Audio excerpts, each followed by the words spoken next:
जय हिंद दोस्तों, आज की वीडियो में हम लोग ये जो दृष्टि आईएएस का क्विक बुक का सीरीज चलाए थे लोग, उसमें थोड़ा सा डिले हो गया था कुछ कारणों की वजह से। तो हम लोग पिछले वीडियो में 8 लेसन तक कवर किए थे लोग। पिछले वीडियो में कितने लेसन तक हुआ था? तो 8 लेसन तक कवर हुआ था और आज के वीडियो में 9 लेसन कवर होगा। और उस लेसन का नाम क्या है? तो गुप्त साम्राज्य, यानी कि द गुप्ता एम्पायर।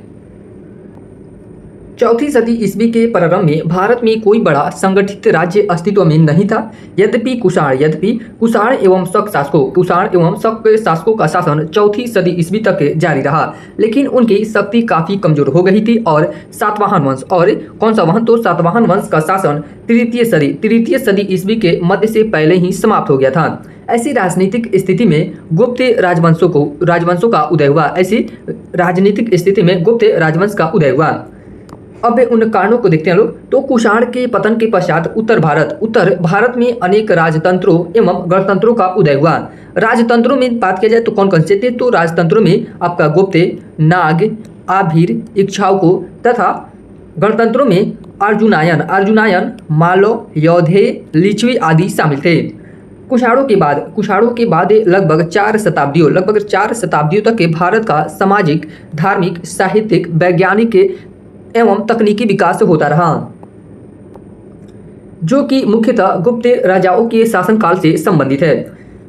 गुप्त वंश का आरंभिक राज्य उत्तर प्रदेश और बिहार में था। ये भी लाइन इंपॉर्टेंट है कि गुप्त वंश का आरंभिक राज्य उत्तर प्रदेश और बिहार में था। संभवतः गुप्त शासकों के लिए बिहार की अपेक्षा उत्तर प्रदेश अधिक महत्व वाला प्रांत है, यानी कि अगर गुप्त शासकों की बात की जाए तो बिहार उनके लिए उतना इंपॉर्टेंट नहीं था जितना उत्तर प्रदेश इंपॉर्टेंट था, क्योंकि आरंभिक के गुप्त मुद्राएं और अभिलेख मुख्यतः उत्तर प्रदेश से ही पाए गए हैं। कहाँ से पाए गए हैं? तो उत्तर प्रदेश से ही पाए गए हैं। ये भी लाइन इंपॉर्टेंट है कि गुप्त संभवतः वैश्य थे तथा ये कुषाणों के सामंत रहे थे। कुषाणों से प्राप्त सैन्य तकनीक एवं वैवाहिक संबंधों ने गुप्त साम्राज्य के प्रसार एवं सुदृढ़ीकरण में महत्वपूर्ण भूमिका निभाई। गुप्त राजवंश के इतिहास के स्रोत। अब अगला टॉपिक है गुप्त राजवंश के इतिहास के स्रोत। गुप्त राजवंश का इतिहास जानने के निम्नलिखित 3 महत्वपूर्ण स्रोत है। और कौन कौन से हैं? तो ये पहला है आपका साहित्यिक स्रोत। पहला कौन सा स्रोत है? साहित्यिक स्रोत। दूसरा स्रोत है पुरातात्विक स्रोत, और तीसरा स्रोत है विदेशी यात्रियों का विवरण, जिसमें सबसे पहले व्याख्या करते हैं लोग साहित्यिक के स्रोत का। विशाख दत्त के नाटक देवी चंद्रगुप्तम, ये भी इंपॉर्टेंट है क्योंकि हम लोग के लेखक और जो बुक होते हैं उससे भी क्वेश्चन बनते हैं। तो विशाख दत्त के नाटक देवी चंद्रगुप्तम में गुप्त शासक रामगुप्त एवं चंद्रगुप्त द्वितीय के बारे में जानकारी मिलती है। इसके अलावा कालिदास की रचनाएं, ये भी इंपॉर्टेंट है कि कालिदास की रचनाएं कौन कौन सी है? तो कालिदास की रचनाएं ऋतु संहार, कुमार संभवम, मेघदूत, मालविका अग्निमित्रम, अभिज्ञान शाकुंतलम, ये सभी किनकी रचना है? तो कालिदास की रचना है। तथा शूद्रक कृत, यानी कि शूद्रक की रचना कौन सा है? तो मृच्छकटिकम, यह किसकी रचना है? तो शूद्रक की। वात्स्यायन कृत, यानी कि वात्स्यायन की रचना कामसूत्र से भी गुप्त काल की जानकारी मिलती है। उसके बाद है पुरातात्विक स्रोत। पुरातात्विक के स्रोत में अभिलेखों, सिक्कों तथा स्मारकों से गुप्त राजवंश के इतिहास का ज्ञान होता है। समुद्रगुप्त के प्रयाग प्रशस्ति अभिलेख किस शासक का है? तो यह आपका समुद्रगुप्त का है। समुद्रगुप्त के प्रयाग प्रशस्ति अभिलेख से उसके बारे में जानकारी मिलती है। स्कंदगुप्त के भीतरी स्तंभलेख के किस शासक का है? तो स्कंदगुप्त के भीतरी स्तंभलेख से हुण आक्रमण के बारे में जानकारी मिलती है। जबकि स्कंदगुप्त के जूनागढ़ अभिलेख से इस बात की जानकारी प्राप्त होती है कि उसने सुदर्शन झील का पुनर्निर्माण करवाया था। गुप्तकालीन राजाओं के सोने, चांदी तथा तांबे के सिक्के प्राप्त हुए हैं। इस काल में सोने के सिक्कों को, यानी कि गुप्त काल में सोने के सिक्कों को दीनार कहा जाता था, और चांदी के सिक्के को रूपक अथवा रुपया के कहा जाता था, तथा तांबे के सिक्के को मासक कहा जाता था। तांबे के सिक्कों को क्या कहा जाता था? तो मासक कहा जाता था। गुप्तकालीन स्वर्ण सिक्कों का सबसे बड़ा ढेर राजस्थान प्रांत के बयाना से प्राप्त हुआ। ये भी बहुत इंपॉर्टेंट है, बहुत ही ज्यादा इंपॉर्टेंट है कि गुप्तकालीन स्वर्ण सिक्कों का सबसे बड़ा ढेर कहां से प्राप्त हुआ है? तो यह राजस्थान प्रांत के बयाना से प्राप्त हुआ है। अभी कुछ गुप्तकालीन मंदिर देखते हैं लोग, ये भारत में कहां पे अवस्थित हैं। तो मंदिरों में तिगवा का विष्णु मंदिर, जो यह तिगवा का विष्णु मंदिर है, कहां पे है? तो जबलपुर मध्य प्रदेश। कहां पे है? जबलपुर मध्य प्रदेश में। भूमरा का शिव मंदिर यह सतना मध्य प्रदेश में, यह कहाँ पे है तो सतना मध्य प्रदेश में।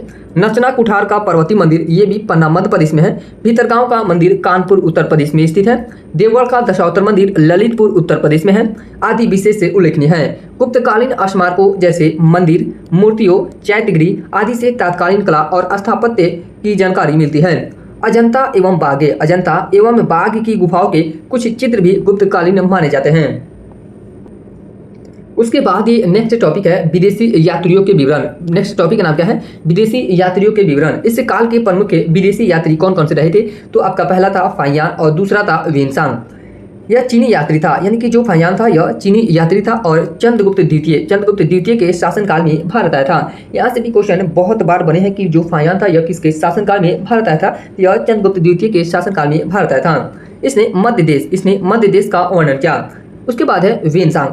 इसने कुमारगुप्त प्रथम, बुद्धगुप्त, नरसिंहगुप्त, बालादित्य आदि गुप्त शासकों का उल्लेख किया है। इसके विवरण से यह पता चलता है कि कुमारगुप्त ने नालंदा महाविहार की स्थापना कराई थी। नालंदा महाविहार की स्थापना किसके द्वारा कराई गई थी? तो कुमारगुप्त के द्वारा। और यह किससे पता चलता है? तो वेनसांग के विवरण के अनुसार। गुप्त राजवंश से प्रारंभिक इतिहास से, गुप्त राजवंश का प्रारंभिक इतिहास से नेक्स्ट टॉपिक है गुप्त राजवंश की स्थापना के संबंध में अधिकांश इतिहासकारों में मतभेद है। दो मोहरे जिनमें से एक के ऊपर संस्कृत में श्रीगुप्त से अंकित है से प्रतीत होता है कि श्रीगुप्त नामक व्यक्ति ने इस वंश की स्थापना की थी। ये भी लाइन आपका बहुत इंपॉर्टेंट है क्योंकि बहुत किसी को मालूम ही नहीं रहता है कि गुप्त वंश की स्थापना किसके द्वारा की गई थी। बहुत लोग बोल देते हैं समुद्रगुप्त या चंद्रगुप्त द्वितीय, क्योंकि उसमें ये सर्वाधिक के महत्वपूर्ण राजा वहीं रहे थे। तो श्रीगुप्त नामक व्यक्ति ने इस वंश की स्थापना की थी। गुप्त काल के प्रमुख शासक, जिसमें सबसे पहला हम लोग बात करेंगे श्रीगुप्त के बारे में। गुप्त वंश का संस्थापक श्रीगुप्त कौन था? श्रीगुप्त, जिसने महाराज की उपाधि धारण की। इसने किसकी उपाधि धारण की थी? तो महाराज की उपाधि धारण की थी। महाराज सामंतों की उपाधि होती थी। जो महाराज थी यह किसकी उपाधि होती थी? तो यह सामंतों की उपाधि होती थी, जिससे पता चलता है कि वह किसी शासक के अधीन शासन करते थे। इत्सिंग के विवरण के अनुसार उसने मगध में एक मंदिर का निर्माण करवाया था तथा मंदिर के खर्च के लिए 24 ग्राम यानी कि 24 गांव दान में दिए थे। मंदिर के निर्माण के लिए उसने कितने गांव को दान में दे दिया था? तो 24 गांव को। श्रीगुप्त के बाद उसका पुत्र घटोत्कच गुप्त वंश का शासक बना। स्कंदगुप्त के सुपिया के लेख यह कहाँ पे है? तो यह कहाँ से प्राप्त हुआ है? तो रीवा मध्य प्रदेश से प्राप्त हुआ है। सुपिया के लेख में भी गुप्तों की वंशावली घटोत्कच के समय से ही प्रारंभ मानी जाती है। अतः इससे ज्ञात होता है कि गुप्तों का राजनीतिक इतिहास घटोत्कच के समय से ही प्रारंभ हुआ। उसके बाद ये नेक्स्ट राजा है चंद्रगुप्त प्रथम के शासनकाल की बात की जाए तो यह 319 ईस्वी से लेकर 334 ईस्वी तक यह शासन किया था। कब से कब तक? तो 319 ईस्वी से लेकर 334 ईस्वी तक यह शासन किया था। यहाँ पे छोटा सा एक टॉपिक दिया गया है गुप्त संवत के बारे में कुछ जानकारी हासिल करते हैं लोग। चंद्रगुप्त प्रथम ने अपने शासनकाल में एक नया संवत चलाया जिसे गुप्त संवत कहा जाता है। अगर बात की जाए कि गुप्त संवत की शुरुआत किसके द्वारा की गई थी? तो चंद्रगुप्त प्रथम के द्वारा। किसके द्वारा? चंद्रगुप्त प्रथम के द्वारा। यह संवत गुप्त सम्राटों के काल तक ही प्रचलित रहा। गुप्त संवत और शक संवत, गुप्त संवत और शक संवत के बीच 241 वर्षों का अंतर है। गुप्त संवत कब शुरुआत हुआ था? तो इसकी शुरुआत 319 ईस्वी शुरुआत होती है और शक संवत की शुरुआत कब से होती है? तो 78 ईस्वी से इसकी शुरुआत मानी जाती है। चंद्रगुप्त प्रथम के बारे में अध्ययन किया जाता है कि घटोत्कच के बाद चंद्रगुप्त प्रथम राजा बना जो गुप्त वंश का शक्तिशाली शासक था। चंद्रगुप्त प्रथम को गुप्त वंश का वास्तविक संस्थापक माना जाता है। जो चंद्रगुप्त प्रथम है उसे गुप्त वंश का वास्तविक संस्थापक माना जाता है। उसके राज्य अभिषेक की तिथि 319 ईस्वी है। इसे गुप्त संवत का आरंभ माना जाता है। यानी कि जो यह चंद्रगुप्त प्रथम था यह इसका राज्य अभिषेक कब हुआ था? तो 319 ईस्वी में हुआ था और उसी दिन ही गुप्त संवत का आरंभ भी माना जाता है। कहीं ऐसा भी हो सकता है कि अपने राज्य अभिषेक के अवसर पे इसने गुप्त संवत की आरंभ की होगी। चंद्रगुप्त ने जिसका शासन पहले मगध के कुछ भागों तक सीमित था अपने राज्य का विस्तार इलाहाबाद तक किया। अपने राज्य का विस्तार कहाँ तक किया? तो इलाहाबाद तक किया। चंद्रगुप्त प्रथम ने महाराजा धीराज की उपाधि ग्रहण की और लिच्छवी राजा की राजकुमारी कुमार देवी के साथ विवाह कर लिच्छवियों की सहायता से अपनी शक्ति बढ़ाई। इसकी शादी यानी कि विवाह किसे हुआ था? तो कुमार देवी से हुआ था। इसकी पुष्टि 2 परमाणु से होती है। इसकी पुष्टि कितने परमाणु से होती है? तो 2 परमाणु से। जैसे आपका पहला है स्वर्ण सिक्का, इसके स्वर्ण सिक्के प्राप्त हुए हैं, जिसमें चंद्रगुप्त कुमार देवी प्रकार का स्वर्ण सिक्का प्राप्त हुआ है, लिच्छवी प्रकार का स्वर्ण सिक्का प्राप्त हुआ है, राजा रानी प्रकार का सिक्का और विवाह प्रकार आदि का सिक्का। दूसरा प्रमाण क्या है कि दूसरा प्रमाण समुद्रगुप्त का प्रयाग अभिलेख है, जिसमें उसे लिच्छवी दौहित्र कहा गया है। समुद्रगुप्त को किस अभिलेख में लिच्छवी दौहित्र कहा गया है? तो प्रयाग अभिलेख में। लिच्छवी राजकुमारी कुमार देवी के साथ विवाह कर चंद्रगुप्त प्रथम ने वैशाली राज्य प्राप्त किया। यानी कि जो लिच्छवी राजकुमारी थी कुमार देवी के साथ जब चंद्रगुप्त प्रथम का विवाह हुआ तो उसी के साथ वैशाली राज्य उसे प्राप्त हुआ। उसने अपने स्वर्ण सिक्के पर अपना और कुमार देवी का नाम खुदवाया। इन सिक्कों के पृष्ठभाग पर लिच्छवे यानी कि लिच्छवी उत्कीर्ण है। चंद्रगुप्त प्रथम को इतिहास में एक नए संवत के प्रवर्तन का श्रेय दिया जाता है। फ्लीट की गणना के अनुसार इस संवत का प्रचलन 319 से लेकर 320 में किया गया था। और यह कौन सा संवत है? तो आपका गुप्त संवत है।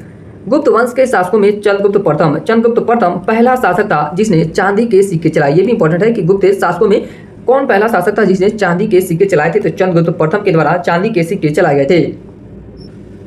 समुद्रगुप्त को अपना उत्तराधिकारी बनाने के बाद चंद्रगुप्त प्रथम संन्यास ग्रहण कर लिया। यानी कि जो चंद्रगुप्त प्रथम था यह अपना उत्तराधिकारी किसे बनाया? तो समुद्रगुप्त को बनाया। उसके बाद ये नेक्स्ट राजा यानी कि नेक्स्ट शासक कौन है? तो समुद्रगुप्त है। इसके शासनकाल की बात की जाए तो 335 ईस्वी से लेकर 380 ईस्वी तक यह शासन किया था। चंद्रगुप्त प्रथम के बाद उसका उत्तराधिकारी समुद्रगुप्त राजगद्दी पर बैठा।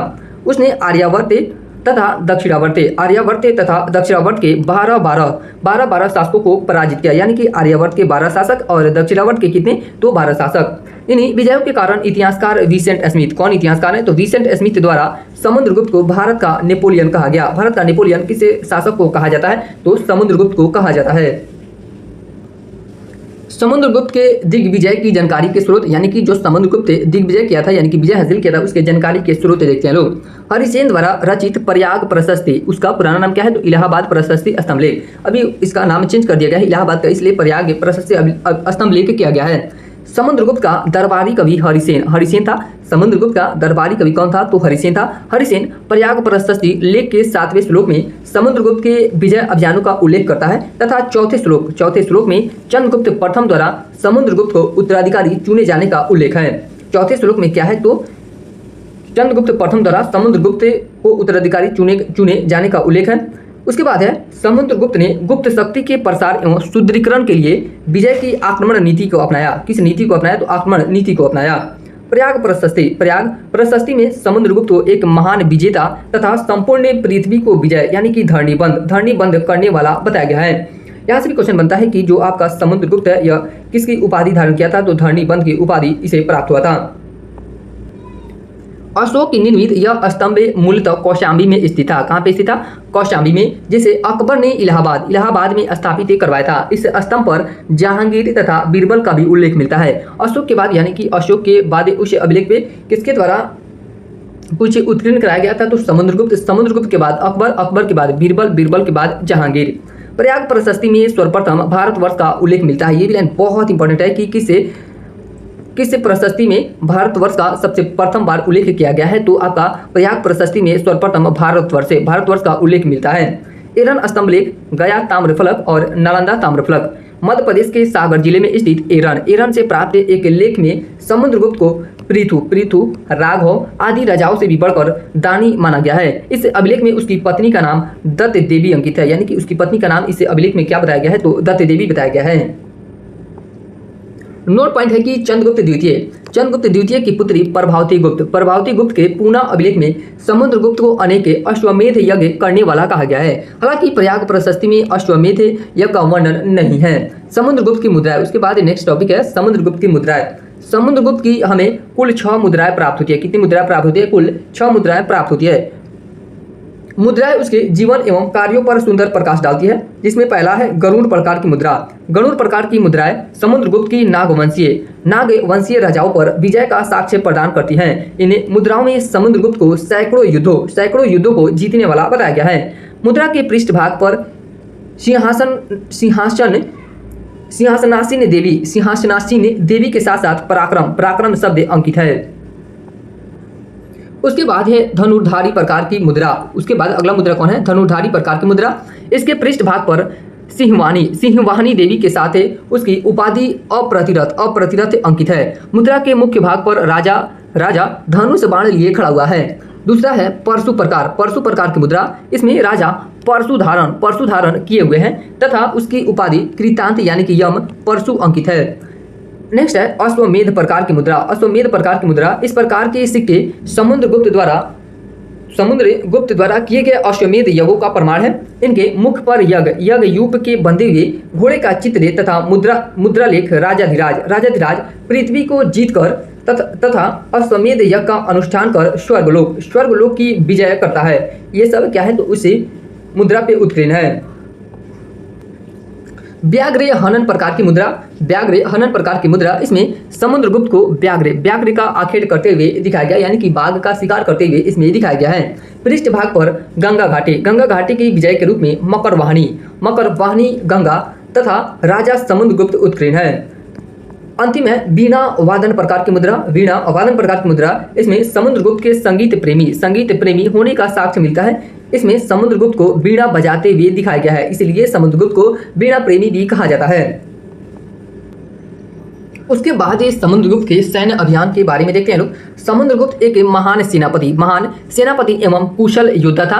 राजगद्दी पर बैठते ही उसने दिग्विजय की योजना बनाई। अपने विजय अभियानों के द्वारा उसने संपूर्ण उत्तरी भारत पर अपना प्रभुत्व स्थापित किया। आर्यावर्त का प्रथम एवं द्वितीय विजय अभियान, दक्षिणापथ की विजय, आठवीं राज्यों की विजय उसके प्रमुख सैन्य अभियान थे। अपनी दिग्विजय की प्रक्रिया में समुद्रगुप्त ने सर्वप्रथम उत्तर भारत में 3 शक्तियों को पराजित किया। इस अभियान के दौरान उसने अच्युते, नागसेन तथा कोतकुलुज शासकों को हराया। दक्षिणापथ के राजाओं में कुल 12 राज्य थे। दक्षिणापथ के राज्यों में कुल कितने राज्य थे? तो 12 राज्य थे। कौन कौन से थे? तो कौशल था, महाकंतार, कोराल, पृष्ठपुर, कोट्टूर, एरंडपल, कांची, औमुक्ते, वेंगी, पालक्के, देवराष्ट्र और कुशस्थलपुर। समुद्रगुप्त ने दक्षिणापथ विजय के लिए 3 नीति अपनाई। समुद्रगुप्त ने दक्षिणापथ विजय के लिए कितनी नीति अपनाई थी? तो 3 नीति अपनाई। प्रथम ग्रहण। प्रथम कौन सा था? प्रथम नीति तो प्रथम था ग्रहण का मतलब क्या होता है कि शत्रु पर अधिकार करना। दूसरा था मोक्ष यानी कि शत्रु को मुक्त करना। तीसरा था अनुग्रह यानी कि शत्रु को उसका राज्य लौटाना। दक्षिणापथ के अभियान से निवृत्त होने के पश्चात समुद्रगुप्त ने उत्तर भारत में पुनः एक युद्ध लड़ा, जिसे आर्यावर्त का द्वितीय युद्ध कहा गया। ये भी युद्ध इंपॉर्टेंट है क्योंकि यहाँ से भी क्वेश्चन बन सकता है कि आर्यावर्त का द्वितीय किससे संबंधित है? समुद्रगुप्त से या चंद्रगुप्त द्वितीय से या श्रीगुप्त से? तो आर्यावर्त का द्वितीय युद्ध समुद्रगुप्त से संबंधित है। आर्यावर्त के द्वितीय युद्ध में समुद्रगुप्त ने 9 राज्यों की विजय की। आर्यावर्त के द्वितीय युद्ध में राजा थे, और कौन कौन से राजा थे? तो रुद्रदेव, मत्तिल, नागदत्त, चंद्रवर्मा, गणपतिनाग, नागसेन, अच्युते, नंदी, वलवर्मा, ये सब क्या थे? तो आर्यावर्त के द्वितीय युद्ध में राजा थे। समुद्रगुप्त ने आठवीं के राज्यों को अपना सेवक बनाया। फ्लीट के मतानुसार यानी कि फ्लीट के अनुसार उत्तर प्रदेश के गाजीपुर जिले से लेकर मध्य प्रदेश के जबलपुर जिले तक के वन प्रदेश में ये सभी राज्य फैले हुए थे। सीमावर्ती राज्य भी समुद्रगुप्त को सभी प्रकार के कर देते थे। जो सीमावर्ती राज्य थे समुद्रगुप्त को सभी प्रकार के कर देते थे, जिनमें से कौन कौन से हैं? तो समतट है, दवाक, कामरूप, कृतिपुर तथा नेपाल आदि राज्य शामिल थे। समुद्रगुप्त ने कुछ विदेशी राज्यों से भी संबंध स्थापित किए, जिनमें कौन कौन से था? तो आपका विदेशी राज्यों में बात किया जाए तो सबसे पहला था देवपुत्राशा, हिशा, हानु शाही। उसके बाद है शक, मोरुंडे और सिंहल। ये सब क्या थे? तो विदेशी राज्य थे। यहाँ पे समुद्रगुप्त के समय दिखाया गया यानी कि भारत पे उसने कितने क्षेत्रों पर शासन किया था। तो आप ये देख सकते हैं, यह आपका पूर्वी भारत यानी कि पूर्वी भारत जो है इस पे पूरा शासन था, और पाकिस्तान का कुछ ये भाग पे भी शासन करता था। उसके बाद नेक्स्ट टॉपिक है समुद्रगुप्त की विजय नीति। उसके बाद नेक्स्ट टॉपिक का नाम क्या है? समुद्रगुप्त की विजय नीति, जिसमें सबसे पहला नीति क्या है? तो राज्य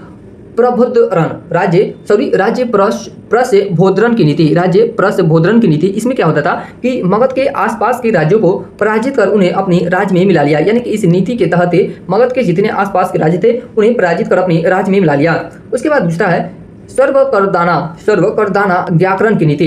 यह नीति क्या थी? तो यह नीति सीमांत क्षेत्रों के लिए थे।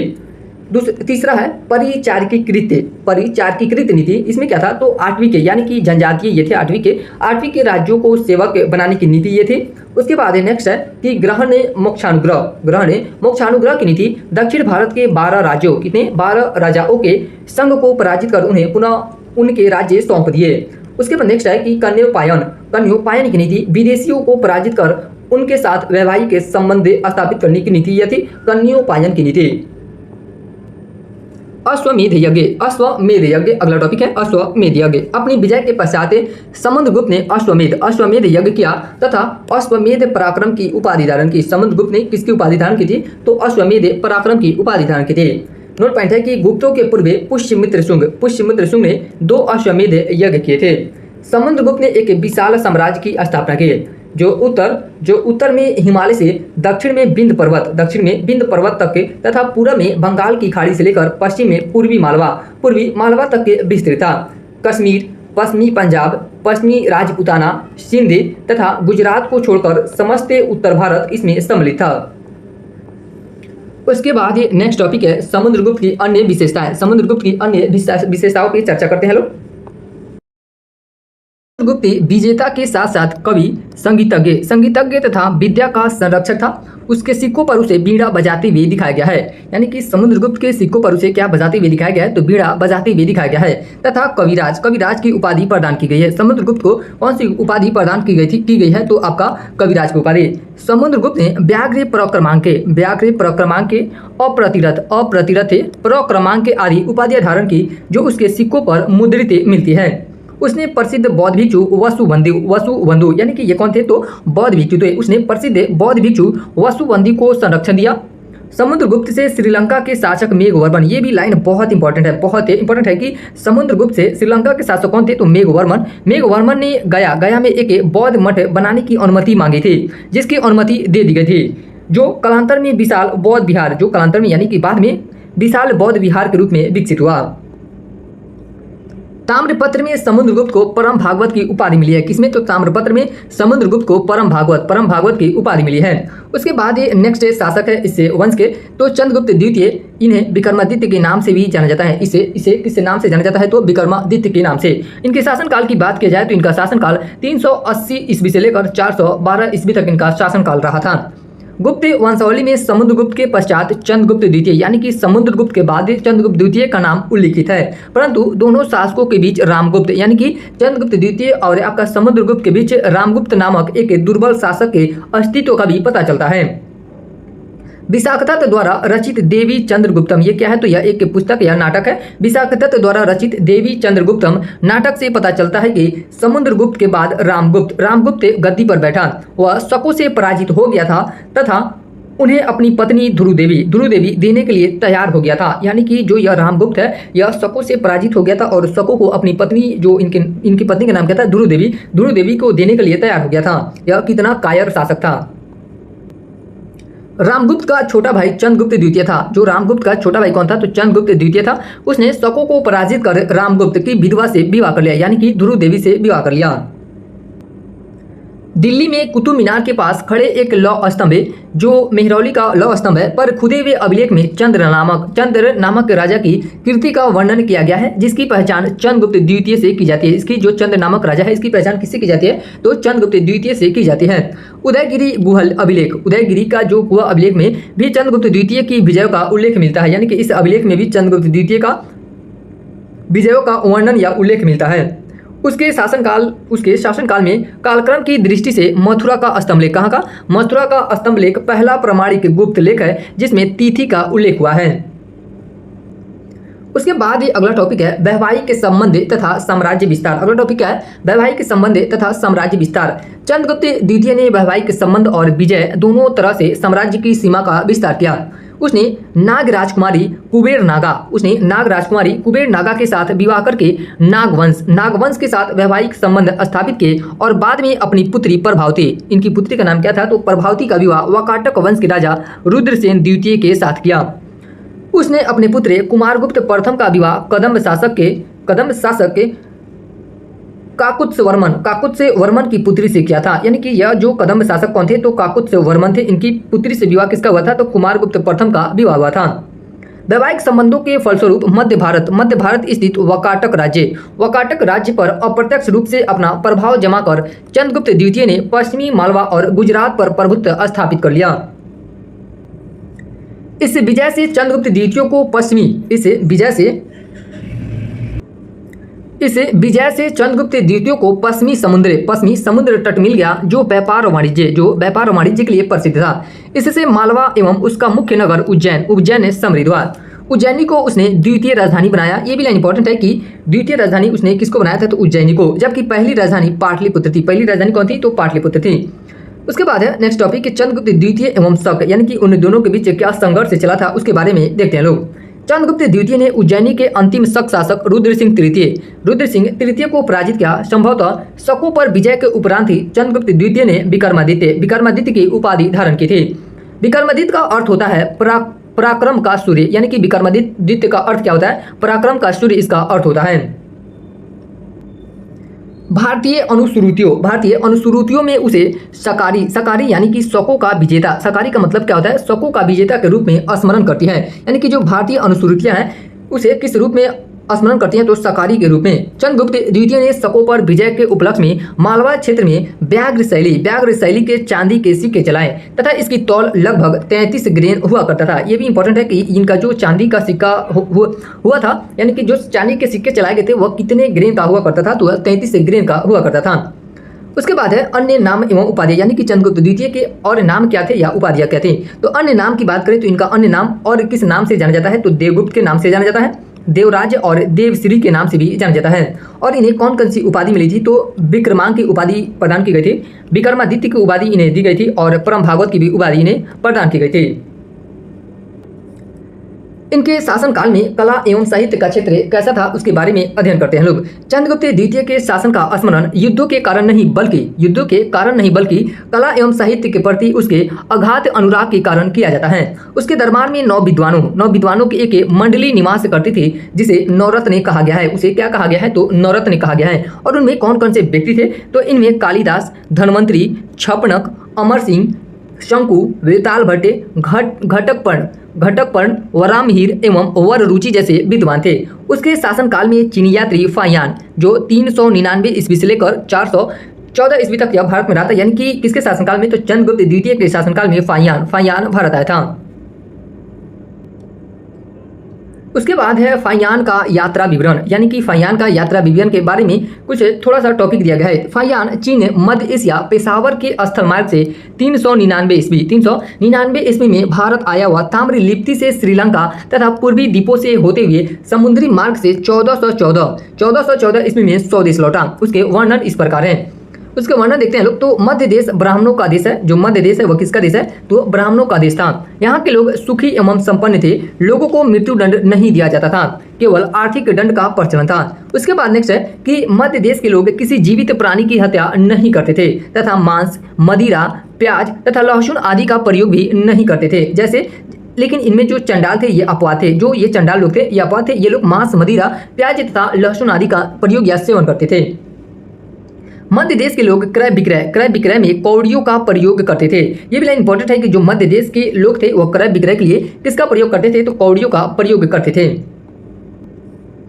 फाहियान ने पवित्र बौद्ध स्थानों की यात्राएं की।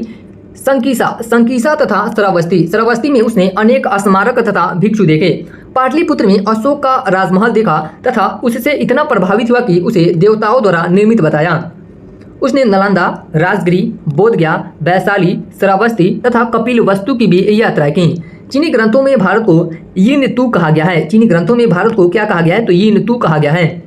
चंद्रगुप्त द्वितीय के समय पाटलिपुत्र एवं उज्जैनी विद्या के प्रमुख केंद्र थे। जो पाटलिपुत्र थे और उज्जैनी था, यह चंद्रगुप्त द्वितीय के शासनकाल में विद्या का प्रमुख केंद्र रहा करता था।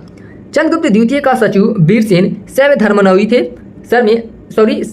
धर्मानुयायी था और सेनापति जो था आम्र जो कावर्दक के था वह बौद्ध अनुयायी था। ये भी लाइन इंपॉर्टेंट है कि चंद्रगुप्त द्वितीय के सचिव कौन थे, तो वीरसेन थे और इनके सेनापति कौन थे, तो आम्र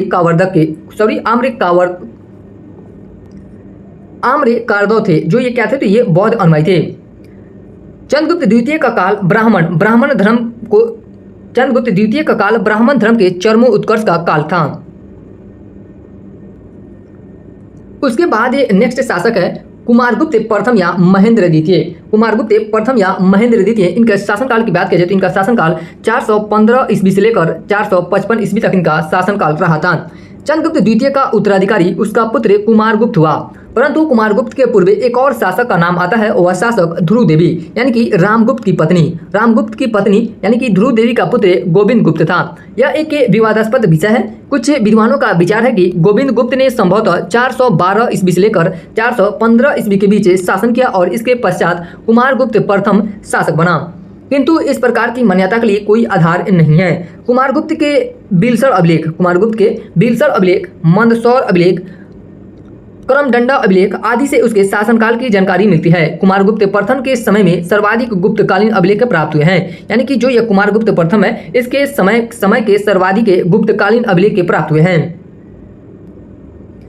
उसके सुव्यवस्थित शासन का वर्णन उसके मंदसौर अभिलेख से मिलता है। यह अभिलेख एक प्रशस्ति के रूप में है जिसकी रचना वत्स्य भट्टी ने की थी। इसकी रचना किसके द्वारा की गई थी? तो वत्स्य भट्टी के द्वारा की गई थी। इसके शासनकाल में सिक्कों के बारे में अध्ययन करते हैं लोग। तो मध्य भारत में रजत सिक्कों का प्रचलन इसी के काल में हुआ।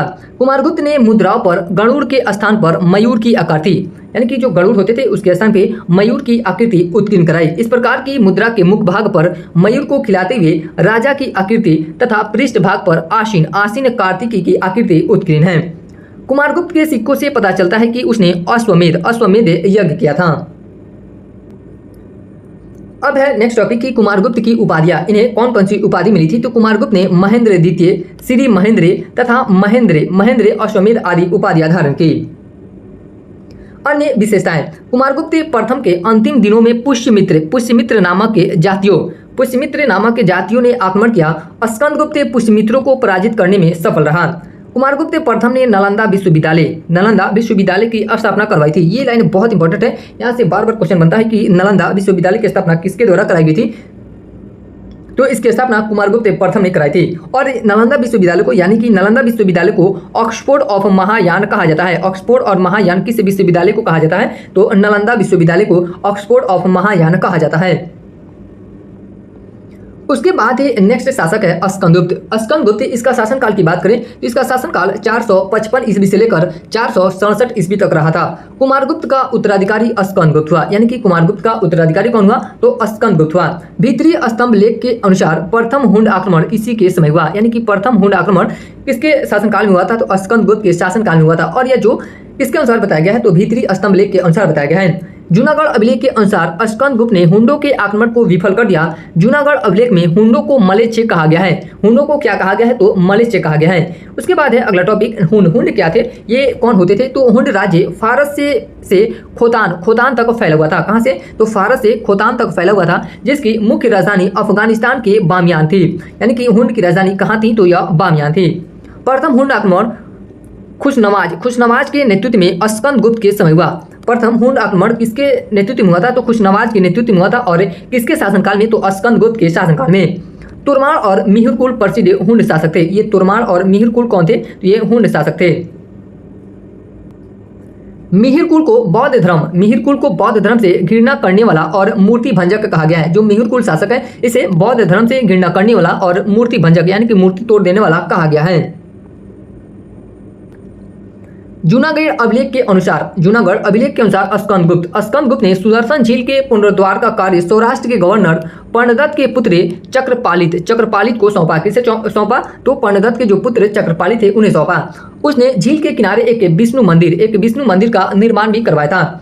नोट पॉइंट है कि पुष्यमित्र वैसो यानी कि चंद्रगुप्त मौर्य के समय तुषास पे अशोक के समय एवं सुविशाख रुद्रदामन के समय ये तीनों सुदर्शन झील से संबंधित है। यानी कि जो यह पुष्यमित्र वैश्य ये किसके समय संबंधित है? तो चंद्रगुप्त मौर्य के समय संबंधित है, यानी कि उस समय यह सुदर्शन झील का पुनरुद्धार कराया था। उसके बाद है तुषास पे, ये अशोक के समय थे।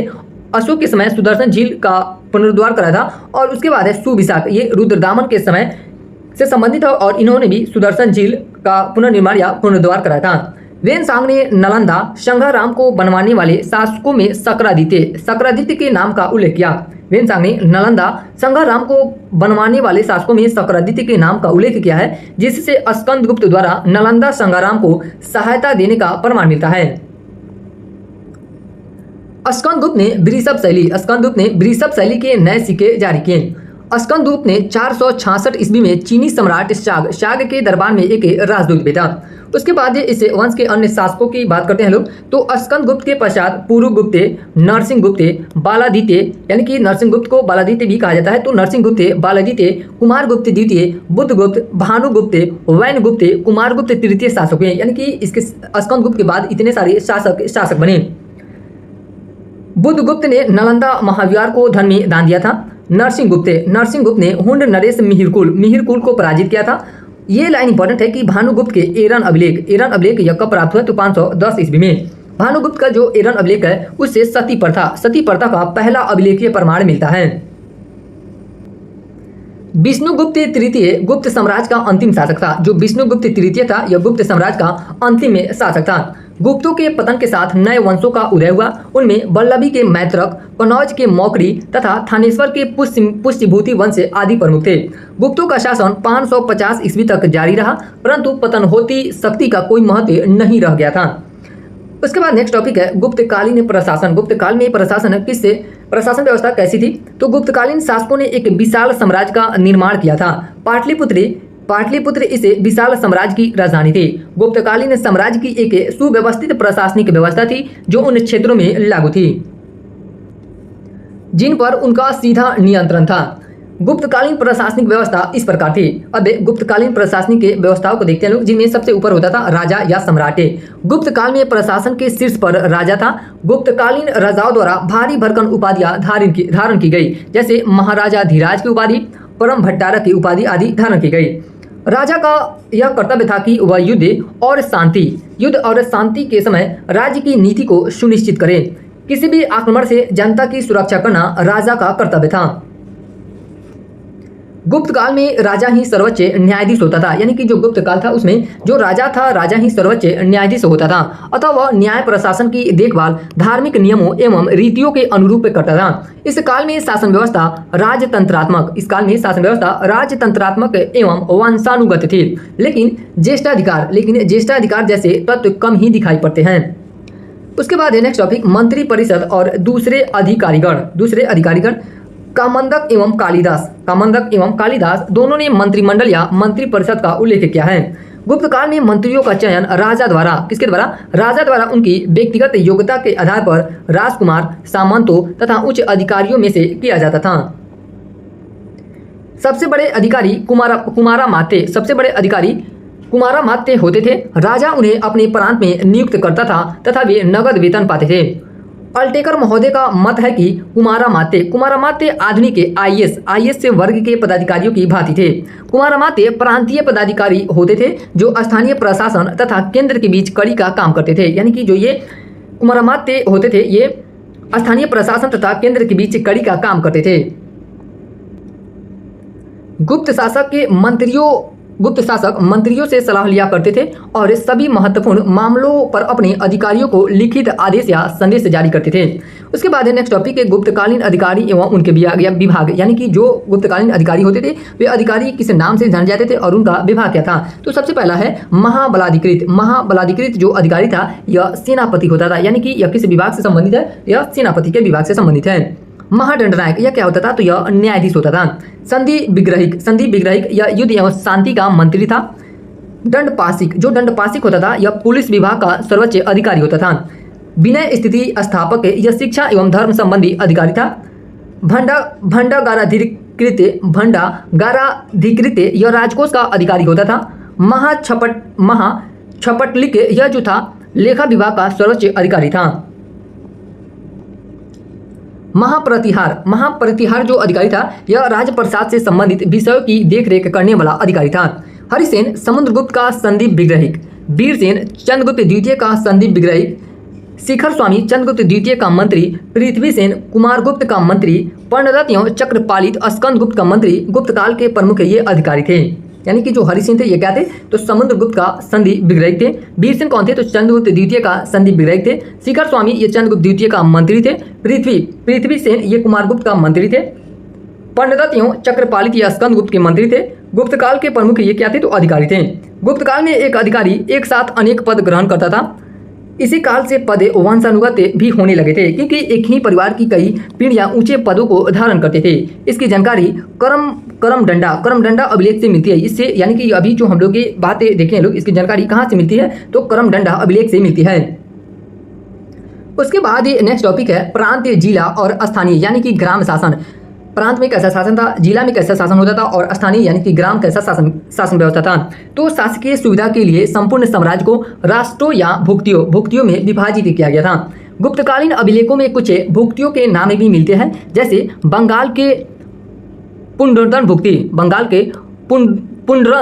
भुक्ति, जिसके अंतर्गत उत्तरी बंगाल का क्षेत्र आता था।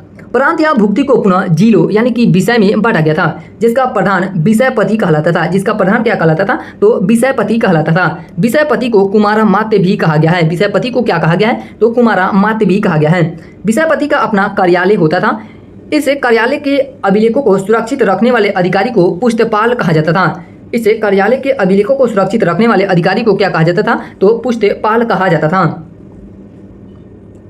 जिला स्तर पर एक जिला परिषद होती थी। जिला स्तर पर क्या, तो एक जिला परिषद होती थी। इसे विषय परिषद कहा जाता था। इस तरह प्रत्येक नगर में एक नगर परिषद होती थी, जिसमें क्षेत्रीय व्यवसायिक समूह की प्रधानता थी। इस परिषद में शामिल थे तो जो नगर श्रेष्ठी था, यानी कि यह नगर श्रेष्ठी था, इसमें पूंजीगत वर्ग के नेता शामिल होते थे।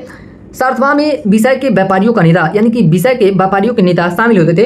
प्रथम कुलिक में कारीगर समुदाय का प्रमुख शामिल होते थे। प्रथम कायस्थ में लिपिकों का प्रधान शामिल होता था। प्रशासन की सबसे छोटी इकाई ग्राम थी। ये भी लाइन इंपॉर्टेंट है कि गुप्त काल में प्रशासन की सबसे छोटी इकाई क्या होती थी, तो ग्राम होती थी, जिसका प्रशासन ग्राम सभा द्वारा चलाया जाता था। किसके द्वारा चलाया जाता था, तो ग्राम सभा द्वारा। ग्राम सभा का कार्य ग्राम की सुरक्षा व्यवस्था करना, निर्माण कार्य करना तथा राजस्व एकत्रित करना था।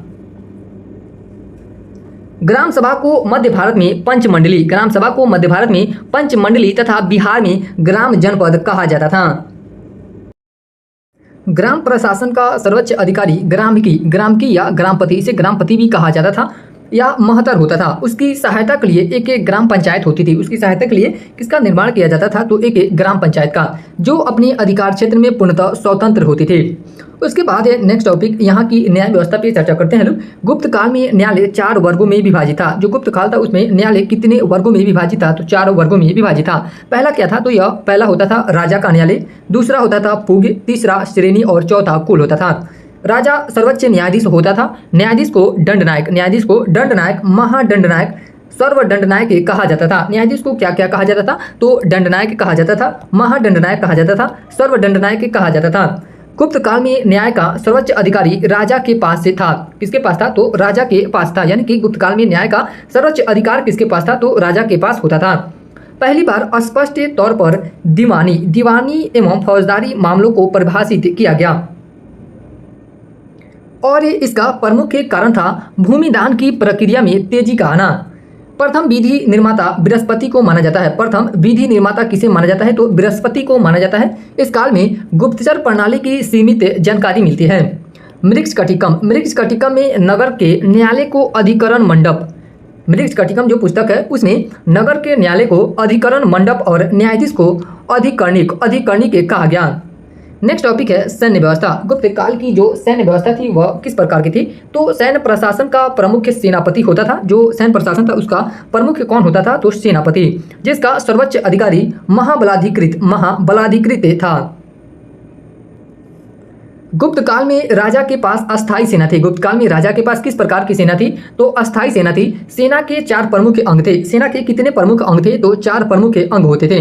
पहला था पदाति, दूसरा था रथारोही, तीसरा था अश्वरोही तथा चौथा था गज सेना। साधारण सैनिकों को चाट कहा जाता था। साधारण सैनिकों को क्या कहा जाता था, तो चाटे। पुलिस विभाग के पदाधिकारियों में उपरिक, दशापराधिक, चौरोद्रणिक, दंड पासी के, अंगरक्षक आदि प्रमुख पद थे। गुप्तचर कर्मचारी को दूत तथा पुलिस कर्मचारी को भट या भाट कहा जाता था। गुप्त काल में गुप्तचर कर्मचारी को क्या कहा जाता था, तो दूत तथा पुलिस कर्मचारी को भट या भाट कहा जाता था। रण भंडागारी के पदाति वस्तुओं की व्यवस्था करने वाला अधिकारी, यह जो रण भंडागारिक होता था यह क्या होता था, तो पदाति वस्तुओं की व्यवस्था करने वाला अधिकारी होता था। रसद की व्यवस्था यह अधिकारी करता था। नेक्स्ट टॉपिक है राजस्व के स्रोत, यानी कि गुप्त काल में राजस्व के स्रोत क्या क्या रहे थे। तो गुप्त काल में भू राजस्व से प्राप्त आय आमदनी का मुख्य स्रोत था। सामान्यतः भूमि पर सम्राट का स्वामित्व माना जाता था। भूमि पर किसका स्वामित्व था? तो सम्राट का। वह भूमि से उत्पन्न उत्पादन के 1/6, ये लाइन इंपॉर्टेंट है, यह जो 1/6 भाग है का अधिकारी था, यानी कि 1/6 भाग पर ही कर लगाया जाता था। इसलिए कालिदास ने सम्राट को षष्ठमान से वृत्ति कहा है। क्या कहा है? षष्ठमान से वृत्ति कहा है। उसके बाद है नेक्स्ट टॉपिक प्रमुख कर, यानी कि गुप्त काल में कौन कौन से कर या किस प्रकार के कर लगाए जाते थे। तो पहला है भाग। यह कैसा कर था? तो भूमि उपज का लगभग 1/6 भाग, यह जो कर होता था भाग, उस पर लगाया जाता था 1/6 भाग पे। जो भोग था, यह कैसा कर था? तो राजा को प्रतिदिन दैनिक वस्तु, यानी कि फूल फल सब्जी आदि के रूप में दिया जाने वाला कर था। यह क्या कहलाता था? तो भोग कहलाता था। उसके बाद है उद्रंग। यह किस प्रकार का कर था? तो यह अस्थायी कृषकों पर लगाया जाने वाला भूमि कर था। ऊपरी कर, यह ऊपरी कर क्या था? तो यह अस्थायी कृषकों पर लगाया जाने वाला यह भूमि कर था। भूतोपात्य प्रत्याय, विदेशी वस्तुओं के आयात पर यह कर लगाया जाता था। किस पे? विदेशी वस्तुओं के आयात पर कौन सा कर लगाया जाता था? तो भूतोपात प्रत्याय। शुल्क, यह जो कर था, यह सीमा बिक्री की वस्तुओं आदि पर लगने वाला कर था। समकालीन लेखों में बिष्टि या बेगार का उल्लेख मिलता है। संभवतः इस काल में यह भी एक प्रकार का कर था। यह क्या था? बिष्टि या बेगार, तो यह एक प्रकार का कर था। कर की दर 1/4 से 1/6 के बीच, 1/4 से 1/6 के बीच होती थी। किसान हिरण्य यानी कि नगद तथा, हिरण्य का मतलब क्या होता है? तो नगद तथा में यानी कि अन्न, दोनों रूप में भूमि कर की अदायगी कर सकते थे। भूमि कर भोग का उल्लेख, जो भूमि कर है भोग का उल्लेख मनुस्मृति में तथा भेंट नामक कर का उल्लेख हर्षचरित में किया गया है। भोग का उल्लेख किस में किया गया है? तो मनुस्मृति में किया गया है। और भेंट नामक कर का उल्लेख किस में किया गया है? तो हर्षचरित पुस्तक में किया गया है। उसके बाद है नेक्स्ट टॉपिक कि भूमि कर से जुड़े अधिकारी कौन कौन से थे। तो जो ध्रुवाधिकरण अधिकारी था, यह किससे प्रकार के कर संग्रह करता था? तो भूमि कर संग्रह अधिकारी को क्या कहा जाता था? तो ध्रुवाधिकरण। उसके बाद है महाक्षपटलिक एवं कर्णिक, यह किस प्रकार के अधिकारी थे? तो आय व्यय लेखा जोखा अधिकारी थे, यानी कि आय व्यय और लेखा जोखा कर का यह नियंत्रण रखते थे। शौल्किक या सीमा शुल्क या भूकर अधिकारी होता था। न्यायाधिकरण भूमि संबंधी विवादों का निपटारा करने वाला अधिकारी होता था।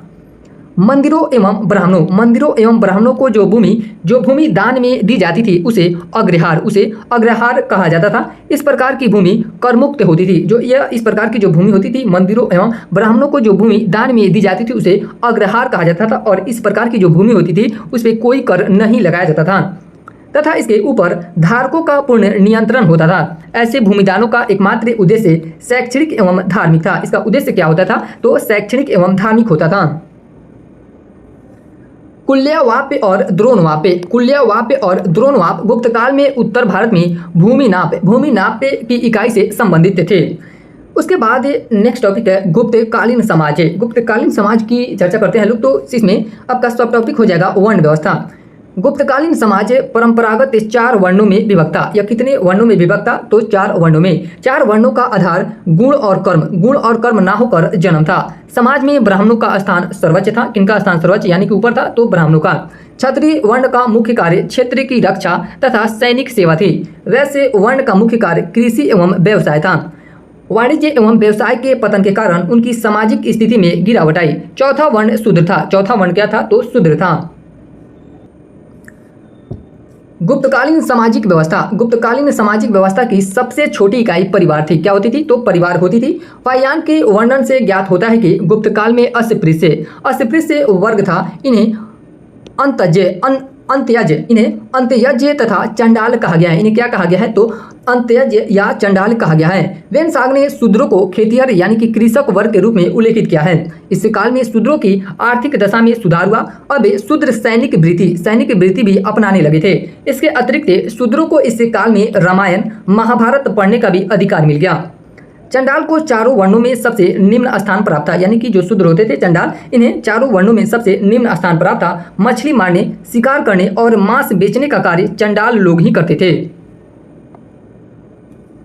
नई जातियों में भूमि अनुदान की प्रथा के कारण कायस्थों का उदय हुआ। कायस्थों का सर्वप्रथम उल्लेख याज्ञवल्क्य के स्मृति में मिलता है। ये भी लाइन बहुत इंपॉर्टेंट है कि जो कायस्थ थे, कायस्थों का सर्वप्रथम उल्लेख किस पुस्तक में मिलता है, तो याज्ञवल्क्य के स्मृति में मिलता है। इस काल में वर्ण व्यवस्था के आधार पर न्याय किया जाता था और दंड में वर्णभेद कायम था। मनुस्मृति के अनुसार चोरी करने पर ब्राह्मण का सबसे अधिक दंड और शूद्र को सबसे कम दंड दिया जाता था। यानी कि मनुस्मृति के अनुसार चोरी करने पे ब्राह्मण को सबसे अधिक दंड दिया जाता था और शूद्र को सबसे कम दंड दिया जाता था, जबकि हत्या के आरोपी शूद्र को सर्वाधिक दंड और ब्राह्मण को कम दंड मिलता था। वस्तुतः ब्राह्मण मृत्युदंड की सजा से मुक्त था, यानी कि ब्राह्मणों को मृत्युदंड नहीं दिया जाता था।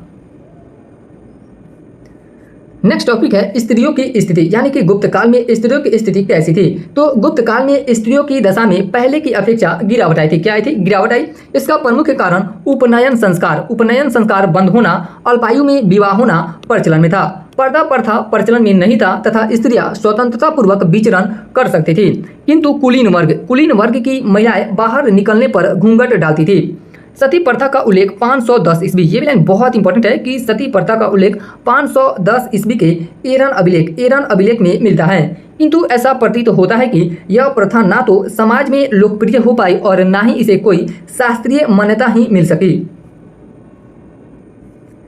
इस काल में देवदासी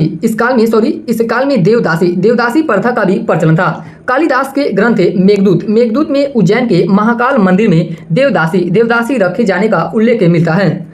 स्त्री शिक्षा का प्रचलन था, यानी कि स्त्रियां शिक्षा ग्रहण कर सकती थी। अमरकोश में शिक्षिकाओं के लिए उपाध्यायी और आचार्य शब्द आए हैं।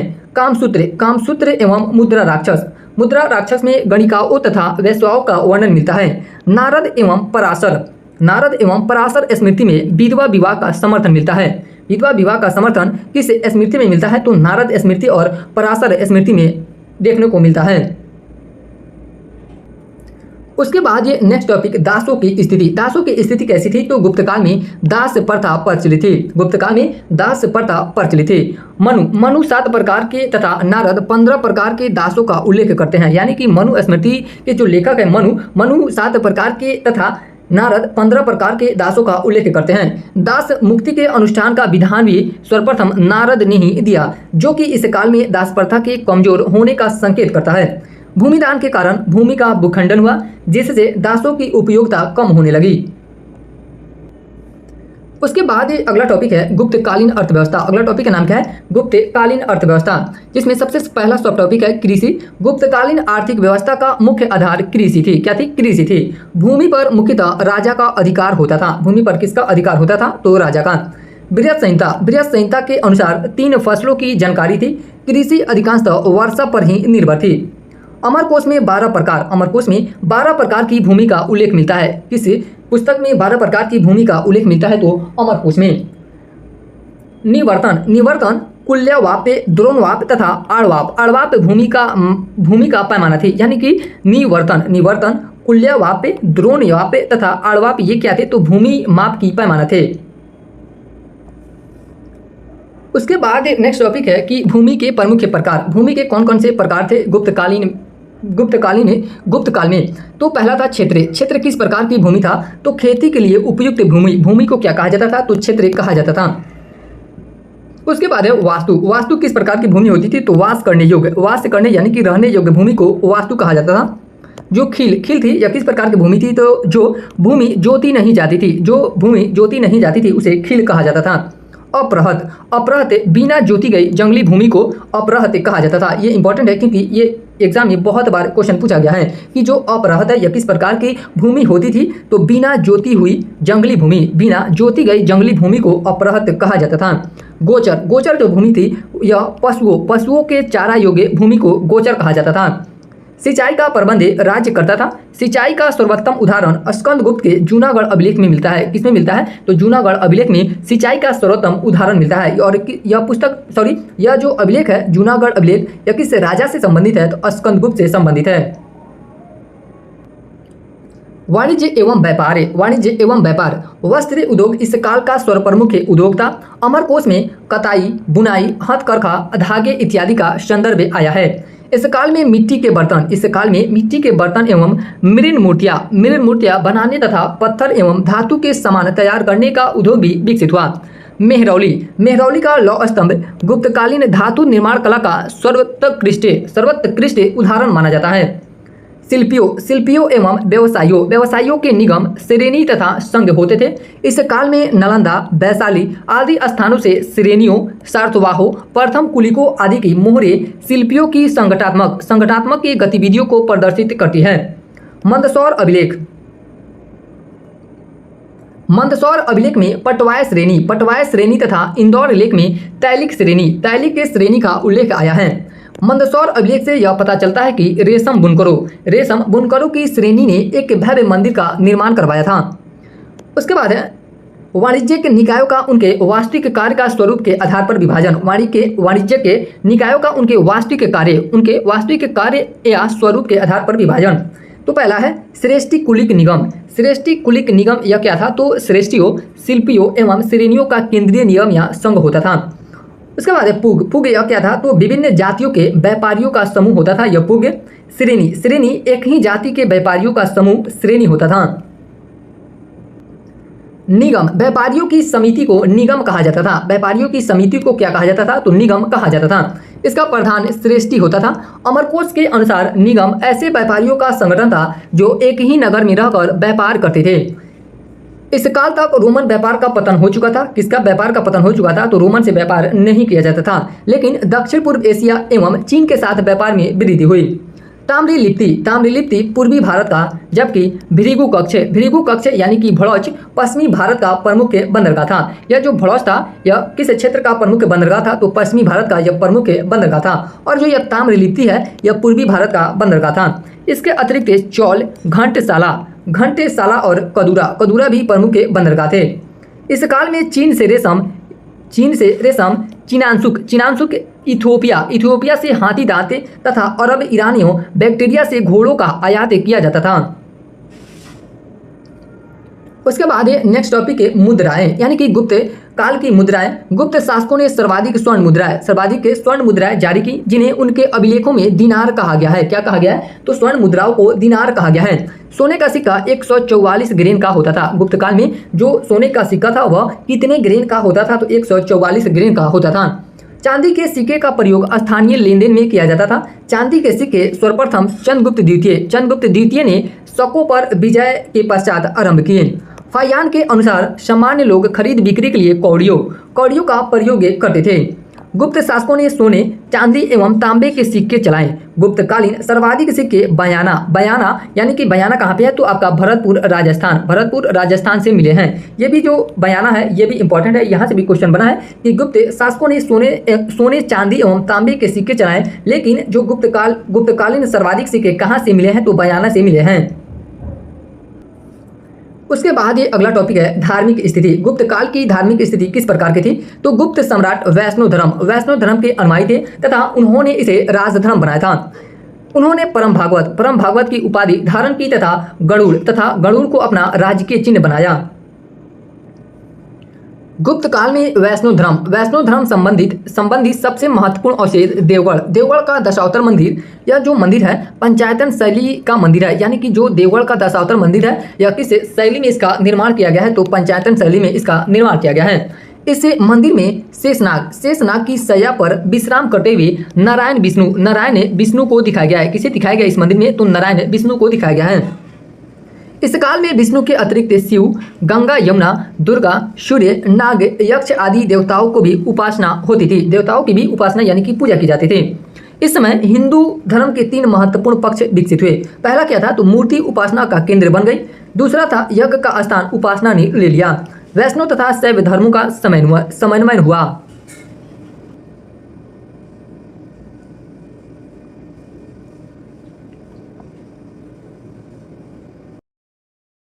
हिंदू देवी देवताओं के अतिरिक्त जैन व बौद्ध अनुयायी भी देश में बड़ी संख्या में विद्यमान थे। अतः बौद्ध एवं जैन धर्मों का प्रचार प्रसार भी हुआ। इस काल में महायान शाखा के अंतर्गत बोधिसत्व की प्रतिमाएं बनाई जाने लगी।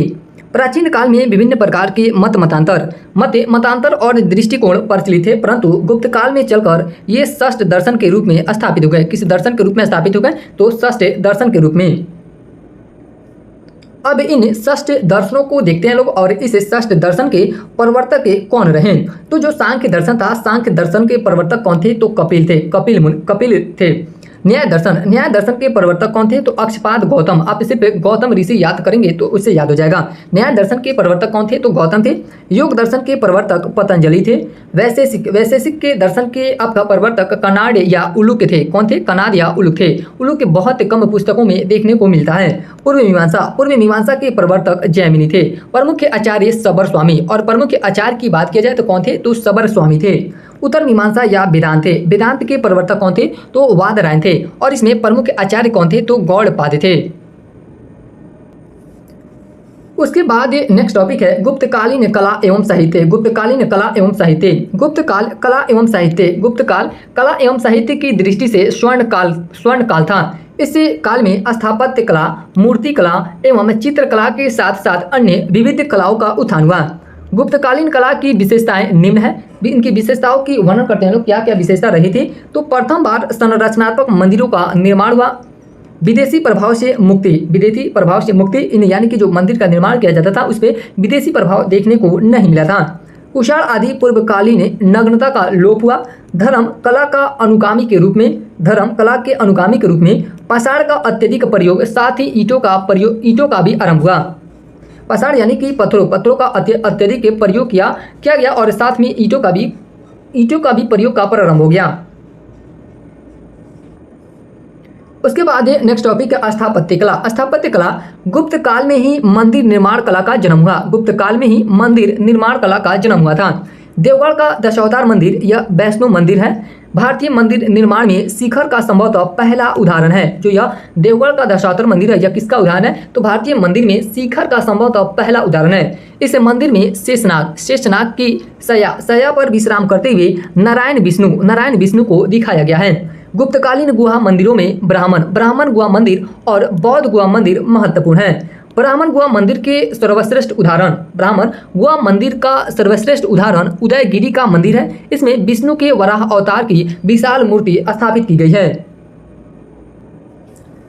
नेक्स्ट टॉपिक है मूर्ति कला एवं चित्रकला। नेक्स्ट टॉपिक का नाम क्या है? मूर्ति कला एवं चित्रकला। मथुरा, सारनाथ और पाटलिपुत्र मूर्ति कला के प्रमुख केंद्र थे। इस काल में विष्णु की मानवाकार प्रतिमाएं बनी। बुद्ध की भी अनेक प्रतिमाएं बनी, जिसमें सारनाथ एवं मथुरा की बौद्ध प्रतिमाएं प्रसिद्ध हैं। गंगा एवं यमुना का मूर्ति रूप इसी काल की देन है। उसके बाद है गुप्तकालीन प्रसिद्ध मंदिर, ये भी इंपॉर्टेंट है। जैसे सबसे पहला है तिगवा का विष्णु मंदिर। यह कहाँ पे स्थित है? तो जबलपुर मध्य प्रदेश में स्थित है। भूमरा का शिव मंदिर, यह सतना मध्य प्रदेश में है। नचना कुठारा का पार्वती मंदिर, यह पन्ना मध्य प्रदेश में स्थित है। देवगढ़ का दशावतार मंदिर ललितपुर उत्तर प्रदेश में स्थित है। भीतरगांव का मंदिर, यह कानपुर उत्तर प्रदेश में स्थित है।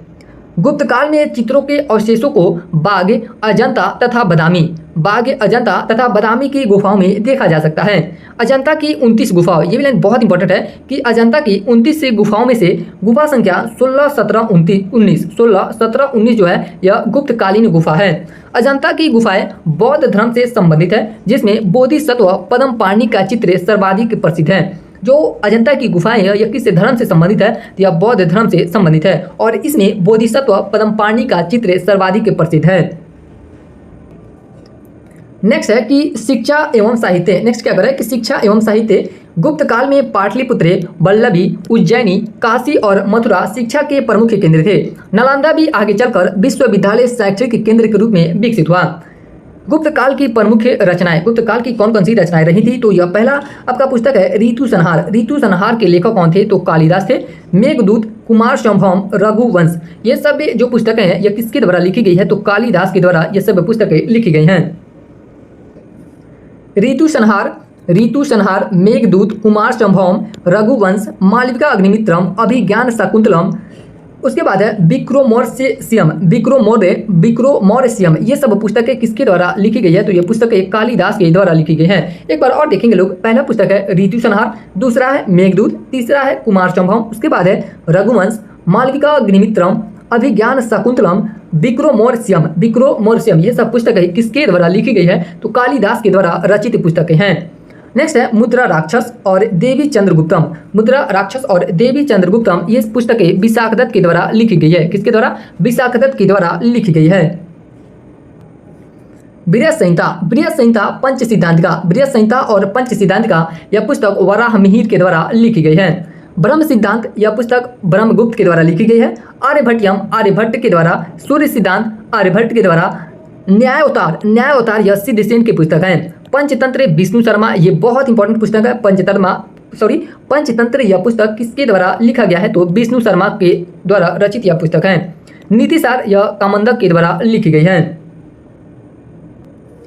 मृगजकटिकम जो पुस्तक है यह शूद्रक के द्वारा लिखी गई है। योगाचार यह अशंक के द्वारा लिखी पुस्तक है। गुप्त काल में सबसे अधिक प्रगति गणित एवं ज्योतिष के क्षेत्र में हुई। आर्यभट्ट इस काल के सबसे महान वैज्ञानिक, गणितज्ञ एवं खगोल शास्त्री थे। आर्यभट्ट ने प्रमाणित किया है कि पृथ्वी गोल है और वह अपनी धुरी पर घूमती रहती है। शून्य की खोज आर्यभट्ट ने की। शून्य की खोज किसके द्वारा की गई? तो आर्यभट्ट के द्वारा।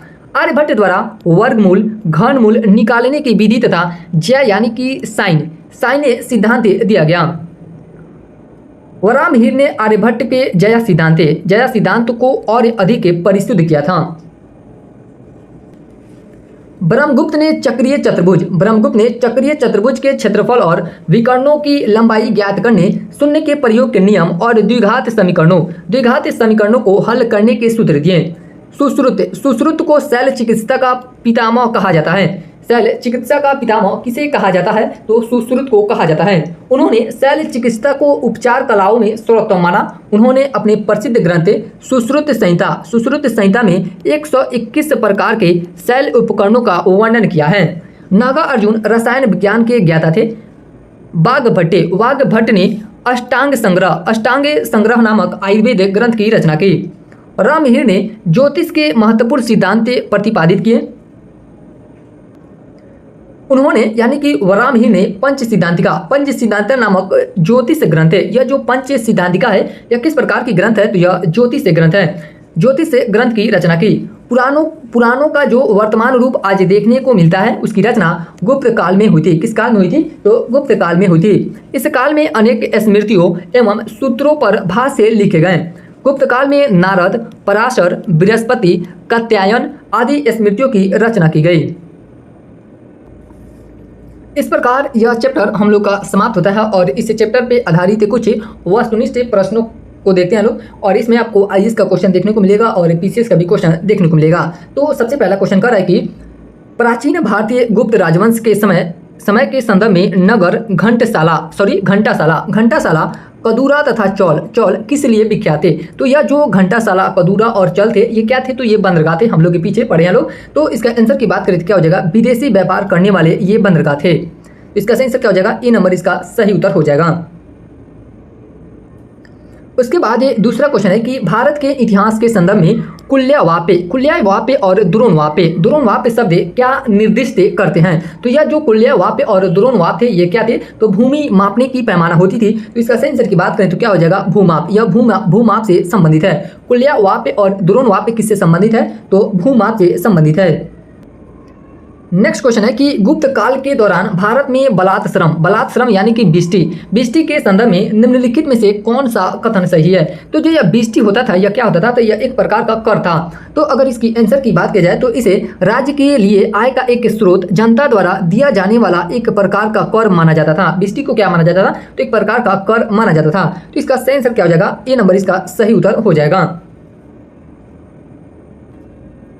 नेक्स्ट क्वेश्चन है, चौथा नंबर क्वेश्चन कर रहा है कि प्राचीन भारत में हुई वैज्ञानिक प्रगति के संदर्भ में निम्नलिखित में से कौन सा कथन सत्य है? यहाँ पे कथन क्या पूछ रहा है? सत्य कथन पूछ रहा है। तो पहला कथन कर रहा है कि प्रथम सदी ईस्वी में विभिन्न प्रकार के विशिष्ट शैल औजारों का उपयोग आम था। तो यह कथन आपका सत्य है। उसके बाद है दूसरा कथन कि तीसरी सदी के आरंभ में मानव शरीर के आंतरिक अंगों का प्रत्यारोपण शुरू हो चुका था। यह कथन बिल्कुल गलत है।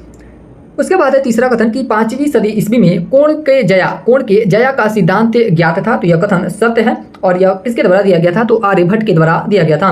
7वीं सदी ईस्वी में चक्रीय चतुर्भुज का सिद्धांत ज्ञात था। तो ये आपका ये चौथा कथन भी सत्य है। तो इसमें बात करें तो आंसर की बात करें तो 1 3 4 कथन आपका सत्य हो जाएगा। बाकी ये दूसरा कथन जो क्या है तो गलत है। नेक्स्ट क्वेश्चन है कि चंद्रगुप्त द्वितीय के संदर्भ में निम्नलिखित में से कौन से कथन सही हैं? तो पहला कथन कर रहा है कि शक विजय के संदर्भ में सबसे सबल प्रमाण इस नरेश की रजत मुद्रा है। यह कथन आपका सत्य है। दूसरा कथन कर रहा है कि इन मुद्राओं की तौल लगभग 33 ग्रेन हुआ करती थी। यह भी कथन सत्य है। उन मुद्राओं की तौल कितनी होती थी? तो 33 ग्रेन होती थी। तो इस प्रकार आंसर क्या हो जाएगा? 1 तथा 2 दोनों सत्य है, यानी कि 1 तथा 2 दोनों सत्य हैं।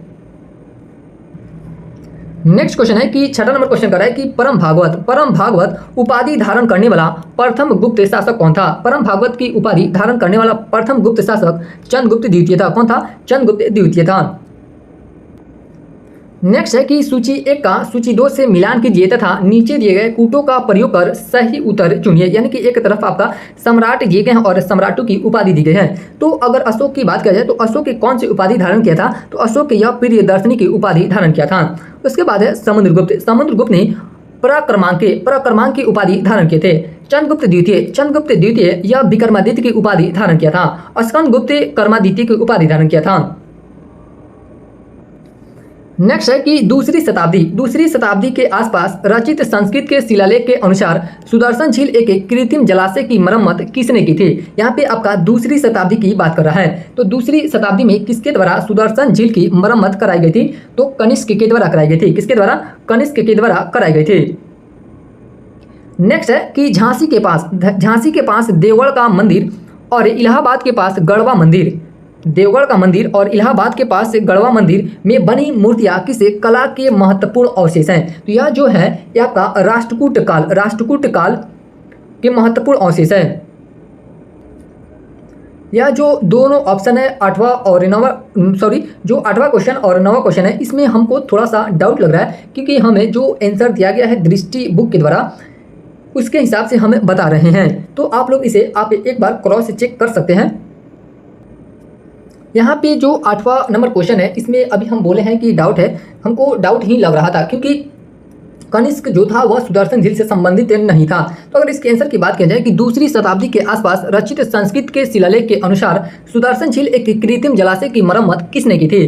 तो यह रुद्रदामन के द्वारा की गई थी। किसके द्वारा की गई थी? रुद्रदामन के द्वारा की गई थी। उसके बाद है अगला क्वेश्चन, ये भी आपका इसका आंसर गलत दिया गया है कि झांसी के पास देवगढ़ का मंदिर और इलाहाबाद के पास गढ़वा मंदिर में बनी मूर्तियां किस कला के महत्वपूर्ण अवशेष है? क्योंकि हम लोग चैप्टर आपका गुप्त काल पढ़ रहे हैं तो इसका आंसर भी गुप्त काल ही होना चाहिए। क्या होगा? गुप्त काल ही होना चाहिए। और ये अभी हम आपको क्रॉस चेक करके बता रहे हैं, ये आंसर दोनों बिल्कुल सत्य है। नेक्स्ट क्वेश्चन है कि 10वां नंबर क्वेश्चन की बात करते हैं लोग। इनमें से कौन गुप्त काल में औषधि के क्षेत्र में अपने कार्य के लिए जाने जाते हैं? तो जो सुश्रुत है ये औषधि के क्षेत्र के लिए जाने जाते हैं। नेक्स्ट क्वेश्चन है कि इनमें से किसने पहली बार यह व्याख्या की थी कि पृथ्वी के अपनी धुरी पर घूमने के कारण प्रतिदिन सूर्योदय एवं सूर्यास्त होता है? तो यह व्याख्या किसके द्वारा की गई थी? तो आर्यभट्ट के द्वारा की गई थी। किसके द्वारा? आर्यभट्ट के द्वारा इसकी व्याख्या की गई थी। नेक्स्ट क्वेश्चन है कि निम्नलिखित में से कौन से कथन सत्य है? यहाँ पे कथन सत्य पूछ रहा है। तो पहला कथन कर रहा है कि गुप्त सम्राट स्वयं के लिए दैवी अधिकारों का दावा करते थे। तो यह कथन सत्य है। दूसरा कथन कर रहा है कि उनका प्रशासन नितांत केंद्रीकृत पर था। तो उनका जो प्रशासन था नितांत केंद्रीकृत पर नहीं था। यह कथन आपका क्या हो जाएगा? गलत हो जाएगा। उन्होंने भूमि दान की परंपरा को विस्तारित किया। यह भी कथन सत्य है। तो इस प्रकार आंसर की बात करें तो 1 और 3 इसका सही आंसर हो जाएगा।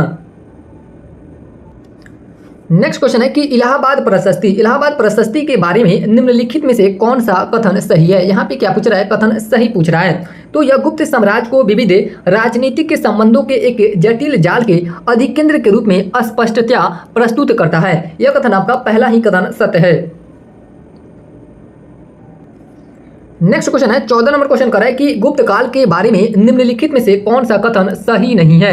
यहाँ पे कथन पूछ रहा है सही नहीं है। तो इस काल में बलात्श्रम यानी कि बिष्टि पहले की तुलना में अधिक प्रचलित हुआ। तो यह कथन आपका बिल्कुल सत्य है। दूसरा कथन कर रहा है कि विष्णु पुराण के एक उद्धरण में निर्दिष्ट है कि प्रयाग तक गंगा से लगे सभी भूभागों पर गुप्त वंश का आधिपत्य था। यह भी कथन आपका सत्य है। तीसरा कथन कर रहा है कि महरौली शिलालेख यह इंगित करता है कि चंद्रगुप्त बंगाल में शत्रुओं के राज्य संघ के विरुद्ध लड़ा था और उसने पंजाब में भी एक अभियान का नेतृत्व किया था। यह भी आपका तीसरा कथन सत्य है। चौथा कथन कर रहा है कि सौराष्ट्र गुप्त साम्राज्य का हिस्सा नहीं था। यह कथन जो है यह बिल्कुल गलत है, क्योंकि जो सौराष्ट्र था यह गुप्त साम्राज्य का हिस्सा था।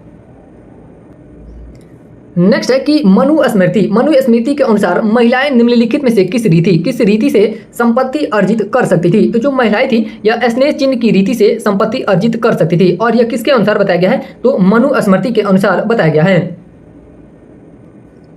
नेक्स्ट है कि भारतीय इतिहास में गुप्त काल के बारे में निम्नलिखित में से कौन सा कथन सही नहीं है। तो पहला कथन कर रहा है कि संस्कृत भाषा एवं साहित्य सदियों के विकास के पश्चात शाही संरक्षण के माध्यम से वहां पहुंचा, जिसे शास्त्रीय प्रकर्ष के एक स्तर के रूप में वर्णित किया गया है। यह कथन सत्य है। दूसरा कथन कर रहा है कि महिलाओं की स्थिति को पुनः परिभाषित किया गया है। वे औपचारिक शिक्षा की हकदार थी और इसी कारण से उस काल में महिलाएं शिक्षक, दार्शनिक एवं डॉक्टर थी। समय पूर्व विवाह कानून द्वारा निषेध था तथा उन्हें संपत्ति का अधिकार था। तो ये कथन आपका गलत है, क्योंकि समय पूर्व विवाह के कानून का द्वारा निषेध था, यानी कि निषेध नहीं था। उस समय बाल विवाह प्रचलन में था। उसके बाद तीसरा कथन कर रहा है कि पुजारियों एवं मंदिरों को प्रशासनिक एवं वित्तीय निरापदाताओं के साथ साथ भूमि तथा गांव के बढ़े हुए अधिक अनुदान दिए जाने से प्रशासनिक सत्ता का विकेंद्रीकरण प्रभावित था। यह भी कथन सत्य है। चौथा कथन कर रहा है कि भूमि अनुदानों ने भारत के कृषि रास्ता के उद्भव का तथा सामंती विकास का रास्ता खोला, जिसके परिणाम स्वरूप कृषक वर्ग में निराशा हुई। यह भी कथन आपका सत्य है। नेक्स्ट है कि नालंदा विश्वविद्यालय की स्थापना किस गुप्त शासक द्वारा की गई थी। तो कुमार गुप्त प्रथम के द्वारा नालंदा विश्वविद्यालय की स्थापना की गई थी। नेक्स्ट क्वेश्चन है कि गुप्त सम्राट जिसे हुनों ने पराजित किया था, तो हुनों ने किसको पराजित किया था, तो स्कंदगुप्त को। स्कंदगुप्त जो था यह हुनों को पराजित किया था। नेक्स्ट है कि निम्न में से कौन सा कथन सत्य है। यहाँ पे भी कथन सत्य की बात कर रहा है। तो पहला है कि विक्रम संवत 57 ईसा पूर्व से आरंभ हुआ, यह कथन बिल्कुल सत्य है। शक संवत 78 ईस्वी से आरंभ हुआ, यह भी कथन आपका सत्य है। और तीसरा कथन कर रहा है कि गुप्त संवत 319 ईस्वी से आरंभ हुआ, यह भी कथन सत्य है। यानी कि यह तीनों कथन क्या है, तो सत्य है। तो अगर इस आंसर की बात करें तो सी नंबर इसका सही आंसर हो जाएगा। नेक्स्ट क्वेश्चन है कि निम्न में से कौन सा कथन सत्य है। यहाँ पे कथन सत्य की बात कर रहा है। तो पहला है कि गुप्त वंश का संस्थापक श्रीगुप्त था। तो जो पहला कथन है कि गुप्त वंश का संस्थापक श्रीगुप्त था, यह कथन आपका बिल्कुल सत्य है, क्योंकि श्रीगुप्त के द्वारा ही गुप्त वंश की स्थापना की गई थी। गुप्त संवत और शक संवत के बीच लगभग 241 वर्षों का अंतर पाया जाता है, यह भी कथन आपका बिल्कुल सत्य है। तीसरा कथन है कि समुद्रगुप्त विजेता के साथ साथ कवि, संगीतज्ञ तथा विद्या का संरक्षक था, यह भी कथन बिल्कुल सत्य है। और चौथा कथन कर रहा है कि शकु पर विजय के उपरांत ही चंद्रगुप्त ने विक्रमादित्य की उपाधि धारण की थी। तो जो चौथा कथन भी सत्य है, चंद्रगुप्त ने ही विक्रमादित्य की उपाधि धारण की थी। नेक्स्ट है कि सूची 1 का सूची 2 से मिलान कीजिए तथा नीचे दिए गए कूटों का प्रयोग कर सही उत्तर चुनिए। एक तरफ अधिकारी दिए गए हैं और दूसरे तरफ उनके विभाग दिए गए हैं। तो पहला है कि महाबलाधिकृत जो अधिकारी था वह किससे संबंधित है, तो सेनापति यानी कि यह किस विभाग से संबंधित है, तो सेनापति। महादंडनायक यह न्यायाधीश से होता था। संधि विग्रहिक या युद्ध मंत्री युद्ध एवं शांति के विषय पे चर्चा करता था या उसी का मंत्री होता था। भंडागाराधिकृत यह राजकोष का अधिकारी होता था। किसका अधिकारी होता था, राजकोष का अधिकारी होता था। इसका सही आंसर की बात की जाए तो 1, 2, 3, 4 यानी कि ए नंबर इसका सही आंसर हो जाएगा। नेक्स्ट है कि निम्नलिखित युग्मों में से असत्य का चयन करें। असत्य यहाँ पे ढूंढना है, तो एक तरफ कर दिया गया है और दूसरी तरफ उसके विषय दिए गए हैं। तो जो भाग होता था यह भूमि उपज का लगभग 1/6 भाग होता था। जो भाग प्रकार का कर था यह भूमि उपज का लगभग 1/6 भाग होता था।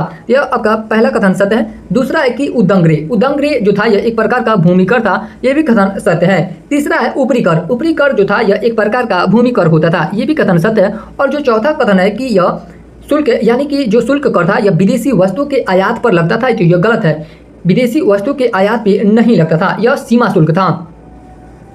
उसके बाद है नेक्स्ट क्वेश्चन, 23 नंबर क्वेश्चन की बात करते हैं लोग कि निम्नलिखित युग्मों में से कौन सा युग्म में यहाँ पे भी असत्य की बात कर रहा है। तो असत्य चुनना है। तो जो मेघदूत है, मेघदूत की रचना किसके द्वारा की गई है, तो यह इसकी रचना कालिदास के द्वारा की गई है, यह कथन आपका सत्य है।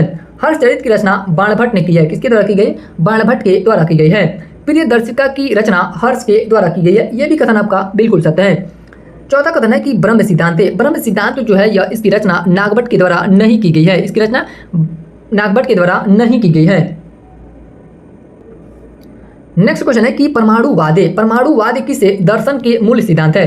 तो जो परमाणुवाद है यह वैशेषिक दर्शन के मूल सिद्धांत है, किसके, वैशेषिक दर्शन के मूल सिद्धांत है। इस प्रकार हम लोग का यह 9 चैप्टर समाप्त होता है और आप यहाँ से आप जो उत्तरमाला दिया गया है उसे आप क्रॉस चेक एक बार कर सकते हैं खुद से भी। इसके बाद हम लोग का जो घटना चक्र का सीरीज चल रहा था उसमें हम लोग मेडाइवल हिस्ट्री कवर करेंगे लोग।